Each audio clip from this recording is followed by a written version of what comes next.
Bem, então, recomeçando, nós definimos o que é um modelo determinístico e o que é um modelo probabilístico. E nós vimos que, na maioria das vezes, na área da saúde, nós utilizamos modelos probabilísticos. Por quê? Porque a maioria das doenças, ou a gente não sabe todas as causas que as determinam, ou realmente existe um verdadeiro modelo probabilístico envolvido.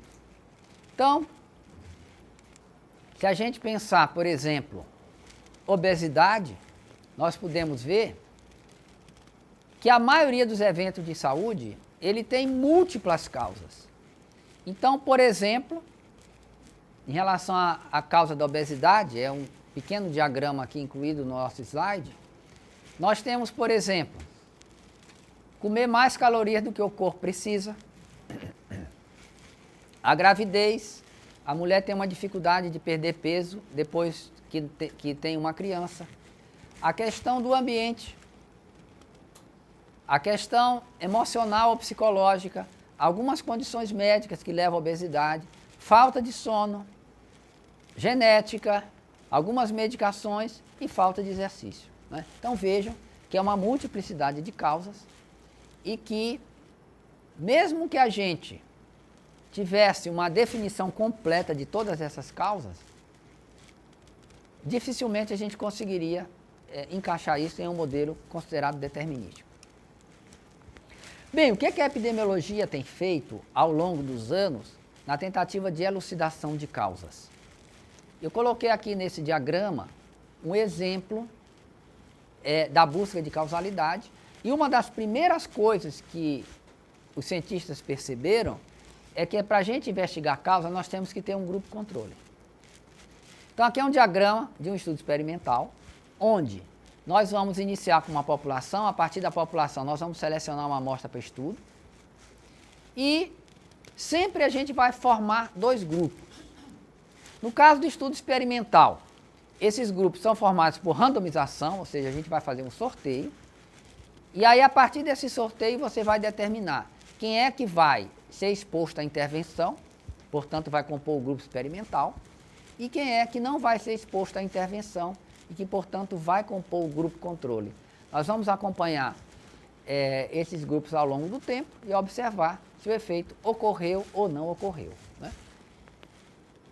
Esse mesmo diagrama, ele serve para o estudo de coorte, que é um dos estudos mais importantes para elucidar a causalidade em epidemiologia, onde também vamos formar dois grupos, só que esses grupos não são formados pelo pesquisador, mas eles são formados pela exposição que vai ocorrer, né, na sociedade e que vai, por exemplo, fazer com que um indivíduo fume e o outro não fume, né?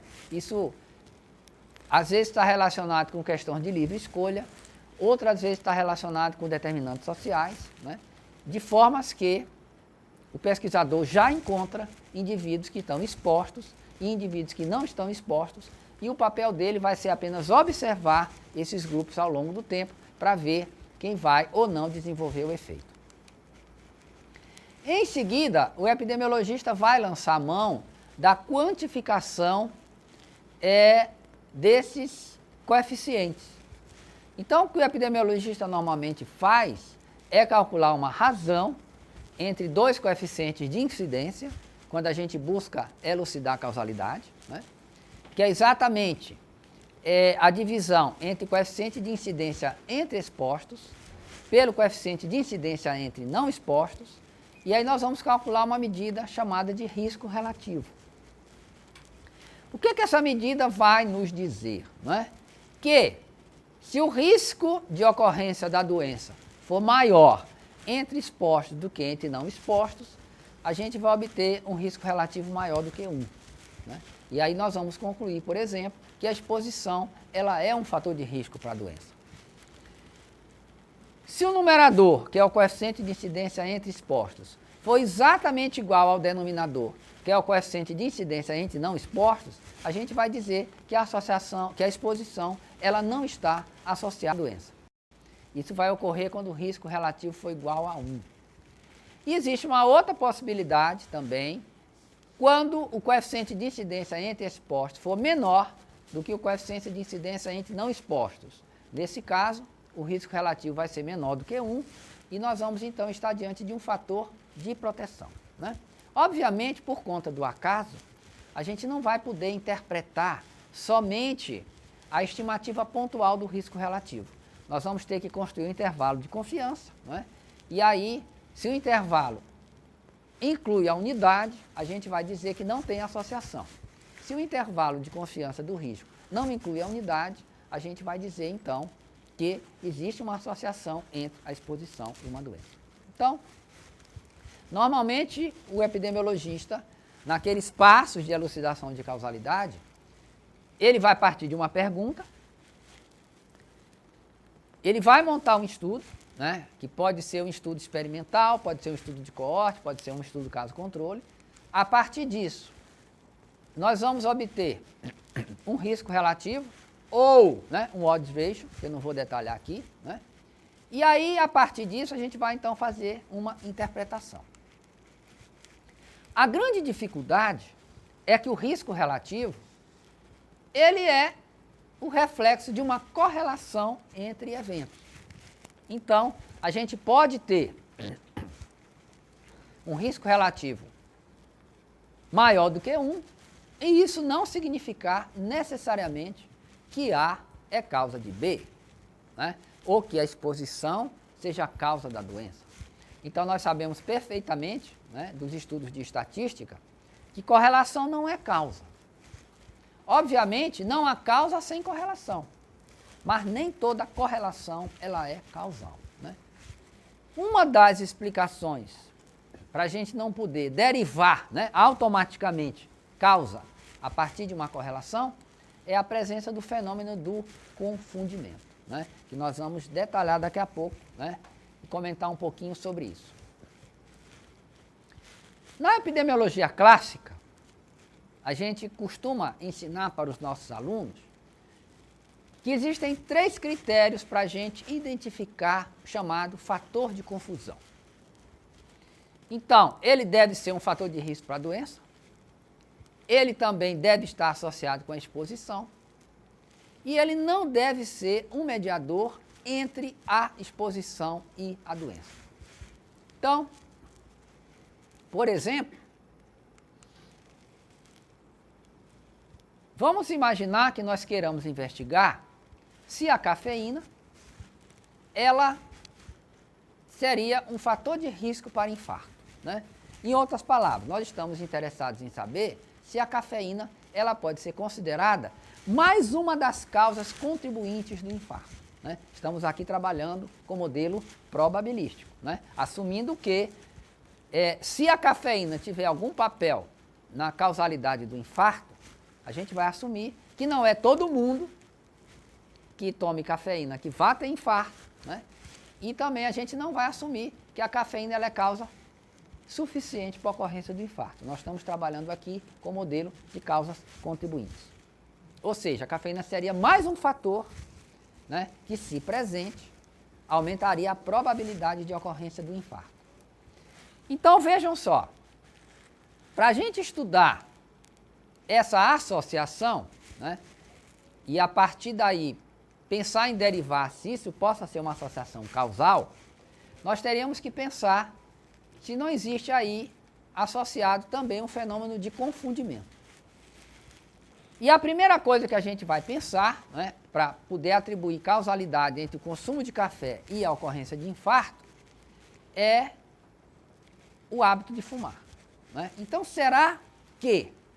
Então, imaginemos que nós tenhamos feito a nossa primeira tarefa, fizemos um estudo de coorte. Nesse estudo de coorte, nós separamos quem consumia cafeína e o grupo controle não consumia cafeína, né? Claro, eu estou aqui simplificando, né? Porque também haveria aí que considerar a questão da dose da cafeína ingerida, né? Vamos simplificar e dizer simplesmente consumo de cafeína sim ou não. Calculamos o risco relativo e vamos imaginar que nós tenhamos encontrado o valor 2. Ou seja, aqueles indivíduos que consomem cafeína, eles teriam 2 vezes maior risco para a ocorrência de infarto. Então, nós passamos o primeiro passo, que é, encontramos uma associação estatística, ou seja, encontramos uma correlação entre cafeína e infarto. A grande pergunta é, podemos a partir disso atribuir causalidade? Considerar a cafeína como um fator contribuinte do infarto? Né? Essa é a grande pergunta. Então, primeiro nós temos que descartar a probabilidade de ocorrência de viés. Né?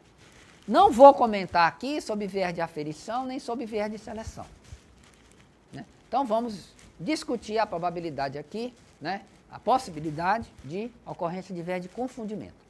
Então, o fumo seria um candidato natural de um possível fator de confusão na hora da gente analisar essa associação. Então, vamos então aplicar os 3 critérios, né? O fumo está associado com a exposição, né? Então, quem fuma tem uma maior tendência de também tomar o famoso cafezinho, né? Então, a gente teria que observar isso empiricamente nos nossos dados, né? Então, vamos assumir que sim, né?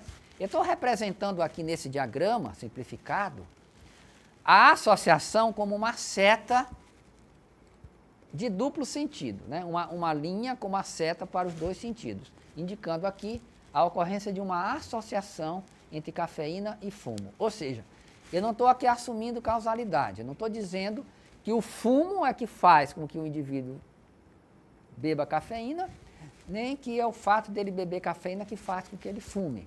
Eu estou assumindo apenas que existe uma correlação entre o hábito de fumar e o hábito de beber café, certo? Bem, segundo ponto, o fumo, ele é associado com a doença, né? Então, sabemos que sim, né? Vários estudos têm mostrado que o fumo, ele é causa do infarto, né? Então, como a gente já tem aí uma evidência bastante forte de causalidade, eu assumi isso como uma seta partindo do fumo para o infarto, assumindo aqui que existe uma causalidade. E eu coloquei aqui uma seta da exposição para a doença, porque nós estamos hipotetizando um possível efeito causal da cafeína em relação ao infarto, né? Então, vejam, nas características do fator de confusão, o fumo é um fator de risco para infarto, o fumo está associado com a exposição, que é o hábito de beber café, e ele não pode ser um mediador entre a exposição e a doença, né? Ou seja, eu bebo café, por isso eu fumo, por isso eu tenho infarto, né? Então não faz sentido pensar, nesse caso, o fumo como um mediador. Então, passaria no terceiro critério e, por esse critério utilizado na epidemiologia, a gente tenderia a considerar o fumo como um fator de confusão para essa associação, né? Imaginemos então que nós usemos um modelo estatístico, controlamos o fumo e ao final, após o controle pelo hábito de fumar, o risco relativo passasse a ser exatamente 1, né? Então a gente teria como conclusão que a cafeína ela não está mais associada com o infarto, uma vez que nós tenhamos controlado para o efeito de confusão do fumo, né? Então, nesse nosso exemplo hipotético, que na realidade ele reflete pesquisas que foram feitas aí ao longo do tempo, né? Eu estou aqui apenas chutando valores, né? 2 e 1, mas os trabalhos mostraram isso, trabalhos que foram feitos aí, a maioria na década de 80, que a cafeína ela não é absolutamente um fator de risco para infarto depois que você controla o efeito de confundimento do cigarro, né? Então, a nossa investigação pararia por aqui, né? A gente iria então concluir que a cafeína ela não é um fator de risco para infarto. Bem, a prática epidemiológica atual é da gente controlar para o efeito de confundimento em modelos estatísticos, né? Então, aqui é um exemplo de uma equação linear, né? E aí, eu não vou entrar isso aqui muito em detalhe, eu vou deixar para aprofundar isso mais para frente, mas o que eu queria comentar aqui, né, é exatamente, parafraseando George Box, que todos os modelos estão errados. Mas tem alguns modelos que estão mais errados do que outros.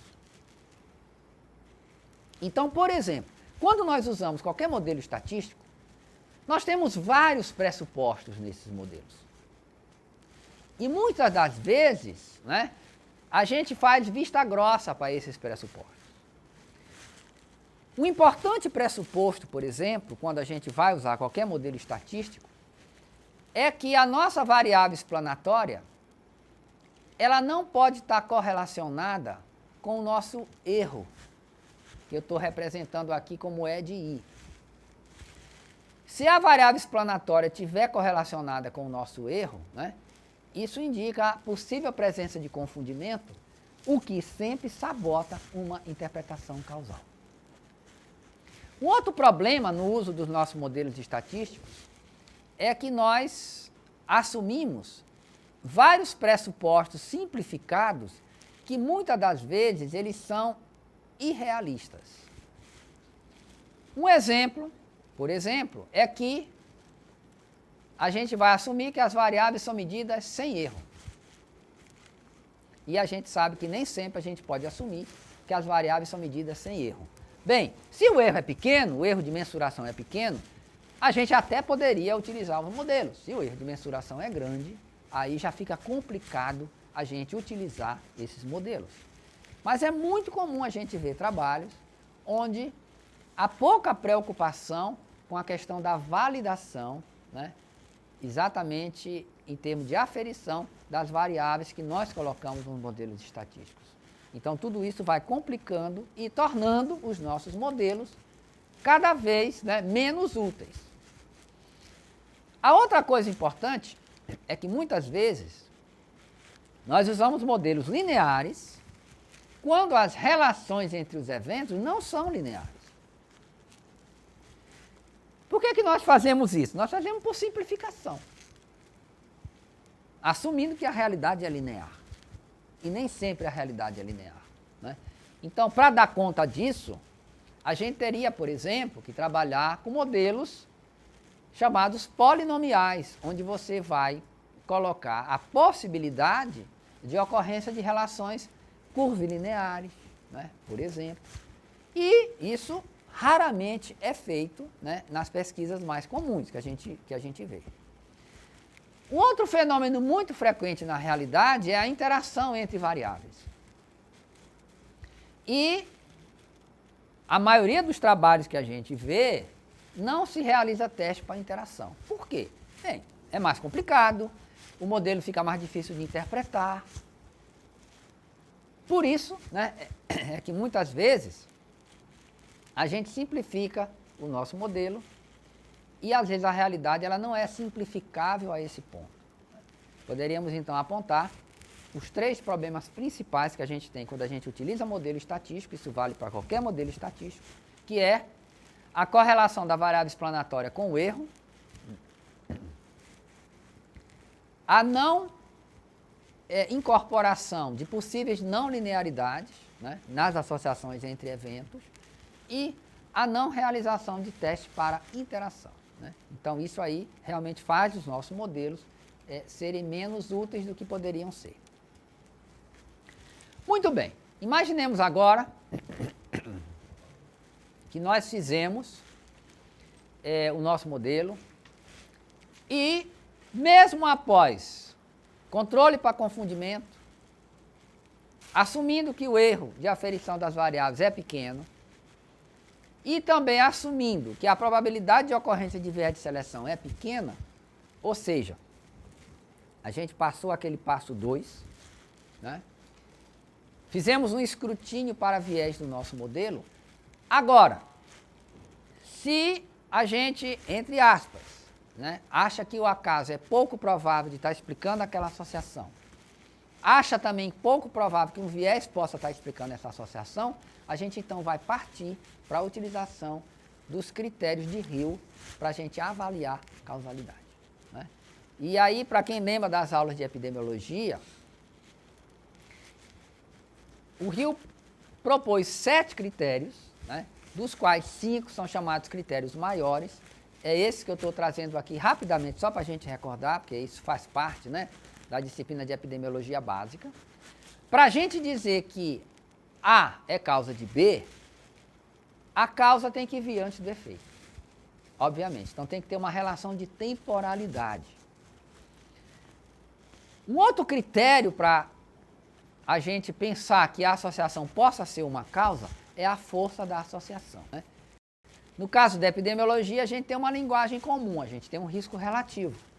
Então, quanto maior for o valor desse risco relativo, né, maior a possibilidade de que você esteja diante de uma relação de causalidade, né? Então, esse é o segundo critério do Rio, que é a chamada força de associação.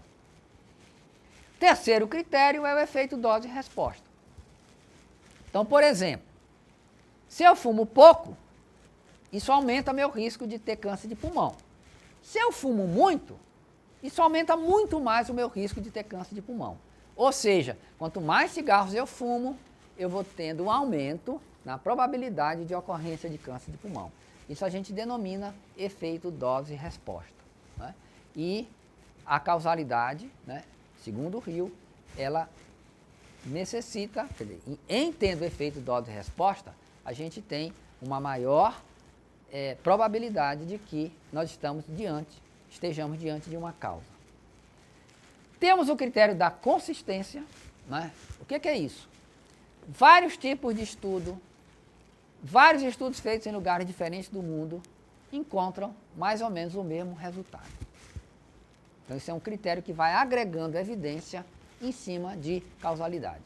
E o quinto critério seria o critério da plausibilidade biológica, né? Ou seja, a associação ela teria que ter, pelo menos hipoteticamente, um mecanismo conhecido ou hipotetizado para a ocorrência daquela associação, né? E a gente poder pensar que aquela associação seja causal, né?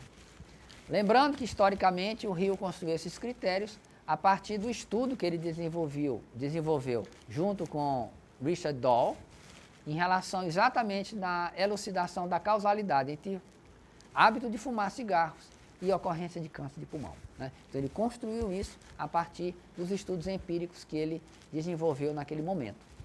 E tem sido uma praxe na epidemiologia a gente usar esses critérios para a investigação, então, de causalidade, né? Seguindo, então,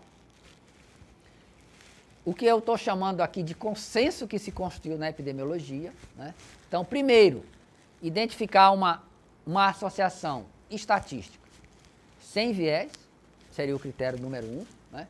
Então, a gente vai lá, encontra um risco relativo, o intervalo de confiança não inclui a unidade, né? Então, a gente tem baixa probabilidade do acaso estar explicando essa associação, né? Pesquisamos detalhadamente a probabilidade de ocorrência de viés de confundimento, seleção e aferição, consideramos isso pouco provável, então partimos para a aplicação dos critérios de julgamento causal, né? Para a gente, então, verificar se você está ou não está diante de uma causa. Esse foi o caminho percorrido, por exemplo, nas investigações entre fumo e câncer de pulmão, né, que terminaram numa construção de uma evidência que hoje a gente considera extremamente sólida de que o cigarro ele é causa de câncer de pulmão. Muito bem. Em 2000, o Judea Pearl publicou esse livro. Aqui eu estou demonstrando a segunda edição, que é de 2009, que é exatamente um livro sobre causalidade. E este autor, ele questiona bastante, né? E aqui eu estou fazendo uma tradução quase literal de um trecho do livro, que eu considero extremamente importante, né? E eu vou primeiro ler, né? E depois conversar um pouco com esse detalhe com vocês, né? Então, o Judea Pearl ele diz exatamente o seguinte: não vejo nenhum maior impedimento para o progresso científico do que a prática vigente de se concentrar todos os nossos recursos matemáticos em inferências probabilísticas e estatísticas, deixando considerações causais à mercê da intuição e do bom senso. O que ele está dizendo aqui, né? Ele está fazendo aqui uma profunda crítica a esse consenso que se estabeleceu na pesquisa epidemiológica. Porque é exatamente isso que nós fazemos. Né? Nós usamos modelos matemáticos probabilísticos, fazemos inferências probabilísticas, que não incorporam no modelo a noção de causalidade. Então, nós trabalhamos com modelos de correlação. E a consideração causal, ela vem numa segunda etapa, utilizando a intuição e o bom senso. Leia-se os critérios de avaliação de julgamento causal do risco. Né? Que é exatamente nexo temporal, força da associação, efeito dose-resposta, consistência e plausibilidade, que são os critérios maiores que a gente acaba utilizando no dia a dia. Né? Então, ele questiona e ele acha que isso contribui para o atraso científico.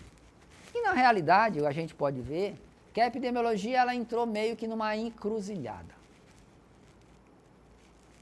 Tivemos aí, na década de 90, 2000, vários editoriais em várias revistas epidemiológicas, e uma delas, de um jornalista, ele pergunta claramente se a epidemiologia encontrou o seu limite. Por quê? Porque a ciência epidemiológica chegou num ponto em que se produz muito pouco conhecimento novo. O que é que você tem na maioria das publicações? Né? Reafirmações de coisas que nós já sabemos. Tá? Claro, há exceções. Né? Mas, enfim, essa é o panorama de como se encontrava o debate aí por volta dos anos 2000. Né? Muito bem.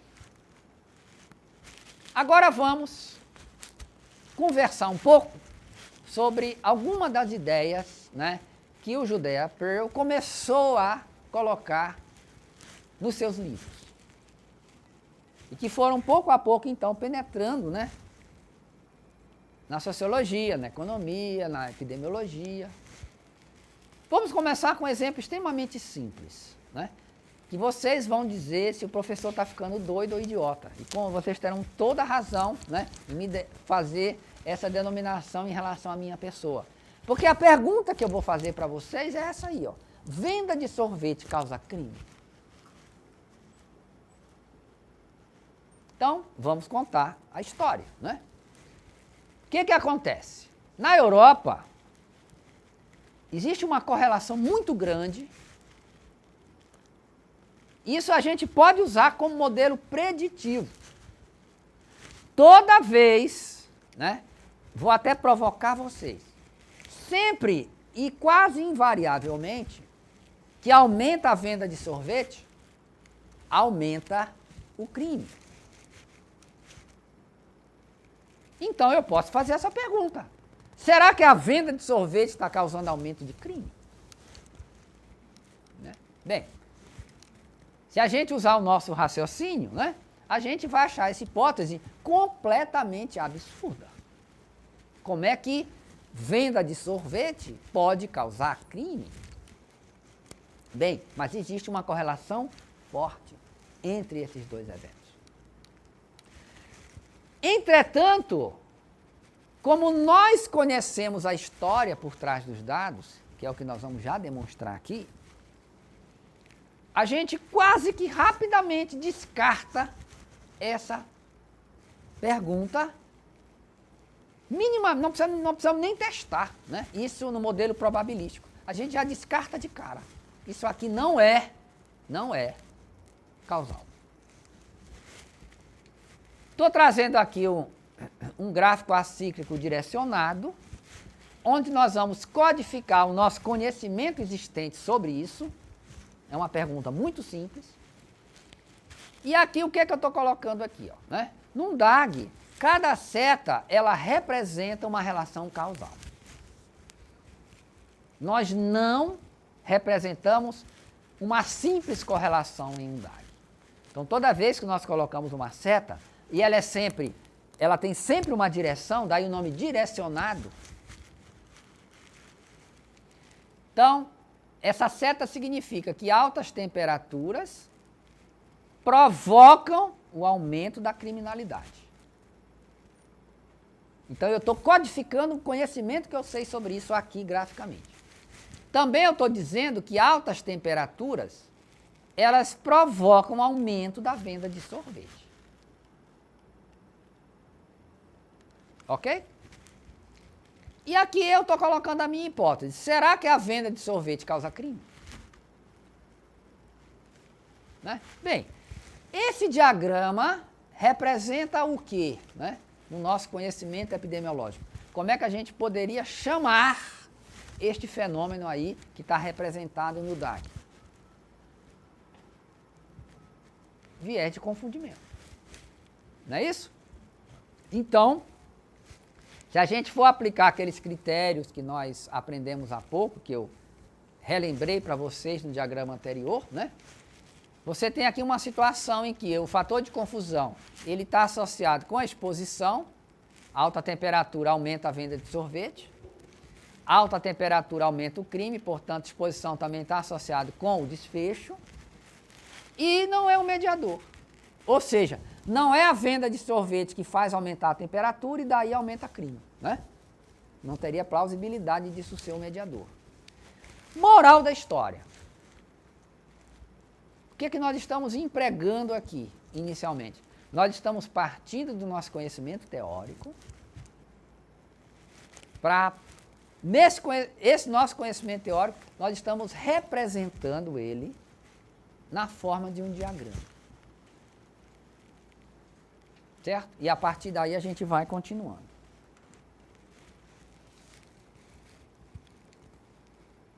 Vou contar aqui para vocês uma história, né, que foi percebida primeiro por um estatístico chamado Simpson. E ele publicou esse trabalho dele em 1951. Eu estou representando aqui dados, né, que eu adaptei de um artigo do Hernan, que o Hernan publicou em 2011, para mostrar para vocês uma coisa interessante, tá? Então, deixa eu explicar aqui esse diagrama, para a gente poder entender. Eu estou representando aqui com T a nossa exposição, né? Então, T igual a 1 seriam indivíduos expostos. E T igual a 0 seriam indivíduos... Desculpa, eu estou representando como T tratamento, certo? Então, o T seriam indivíduos tratados, T igual a 1, e T igual a 0 seriam indivíduos não tratados. O D igual a 1 é o desfecho, ocorreu o desfecho, e o D igual a 0 não ocorreu o desfecho. Qual é o exemplo aqui? Nós tratamos o indivíduo para uma determinada doença, e o D significa o percentual de indivíduos que se recuperou no grupo tratado e no grupo não tratado. Então, por exemplo, aqui, nós tratamos 40 indivíduos, certo? Dos 40 indivíduos tratados, 20 se recuperaram, o que deu exatamente 50%. No grupo controle, que não foi tratado, havia 12 indivíduos, dos quais 6 se recuperaram, portanto, a taxa de recuperação aqui foi também de 50%. Né? Então, qual seria aqui a nossa conclusão? O nosso tratamento, ele foi associado a maior recuperação? Não, né? Claramente não. O risco relativo deu exatamente igual a 1. Ou seja, a taxa de recuperação no grupo tratado foi de 50% e a taxa de recuperação no grupo não tratado também foi de 50%. Ok? Beleza, até aqui nenhuma novidade. Muito bem, o Simpson percebeu, né, isso aqui é um exemplo hipotético, mas isso pode acontecer na vida real. Ele resolveu estratificar os percentuais de recuperação de acordo com o sexo. E o que ele fez? Ele analisou separadamente para homens e para mulheres. E aí ele viu, por exemplo, que dentre os homens, o percentual de recuperação entre os tratados foi de 39%. E entre os não tratados foi de 43%. Qual seria aqui a nossa conclusão, hein? Quem se recuperou mais? Tratados ou não tratados? os não tratados, né? Ou seja, essa droga, estamos aqui ignorando a questão do acaso, certo? Então vamos assumir que nós não tratamos apenas 20 indivíduos, nós tratamos 2.000 indivíduos. Porque não dá para botar número grande que a tabela fica muito poluída. Mas enfim, esse tratamento, ele não apenas não melhora a recuperação, como ele piora a recuperação. Nos homens. Essa seria a nossa conclusão. O que acontece nas mulheres? Né? Dentre as que tomaram o medicamento, 56% se recuperaram. Dentre as que não tomaram, 60% se recuperaram. Ou seja, aqui está acontecendo a mesma coisa. Também dentre as mulheres, o medicamento ele retardou a recuperação. Isso Simpson chamou de um paradoxo. Como é que você pode ter um medicamento que não tem efeito para a população geral, mas que quando você separa por sexo, ele atrapalha a recuperação, tanto de homens quanto de mulheres. Ele chamou essa situação de um paradoxo. Né? Vocês acham que é plausível, do ponto de vista racional, um medicamento ser inerte, quando a gente considera todo mundo junto, e ser danoso, quando a gente considera cada sexo em separado? Né? Isso ele chamou de paradoxo. Aí a grande pergunta é, como você explica este paradoxo? E gozado, né? Hoje a gente pode até ter a pergunta respondida de uma forma bastante simples, mas em 1951 essa não era uma resposta fácil. Estou trazendo aqui um DAG, interpretando o paradoxo de Simpson como viés de confundimento. Então, o que eu estou demonstrando aqui? Né? Eu estou assumindo que o sexo ela é uma variável de confusão para a gente estudar a associação entre o tratamento e a recuperação. Então, vocês podem ver, né, se vocês olharem detalhadamente as tabelas, que o maior número, o maior percentual de mulheres procurou receber o tratamento em relação aos homens. Ou seja, o sexo está associado com o tratamento. Os homens, isso é muito comum na vida real, né? As mulheres costumam se tratar mais do que os homens. E por outro lado, o sexo feminino, que se tratou mais, tem menores percentuais de recuperação do que o sexo masculino.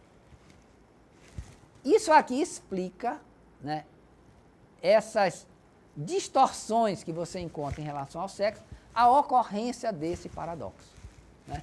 E aí, a grande pergunta que o Simpson fazia é o seguinte: o que eu devo usar para construir a minha evidência?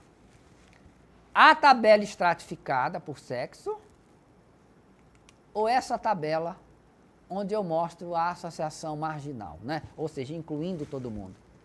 Qual dessas duas tabelas eu vou interpretar? Né? Ou seja, qual é a conclusão verdadeira? A droga não causa mal, ela é inerte, ou a droga é danosa para homens e para mulheres? Né? Então essa é a grande pergunta que o Simpson se fazia no artigo dele, de apenas 2 páginas, publicado em 1951. Né? E aí,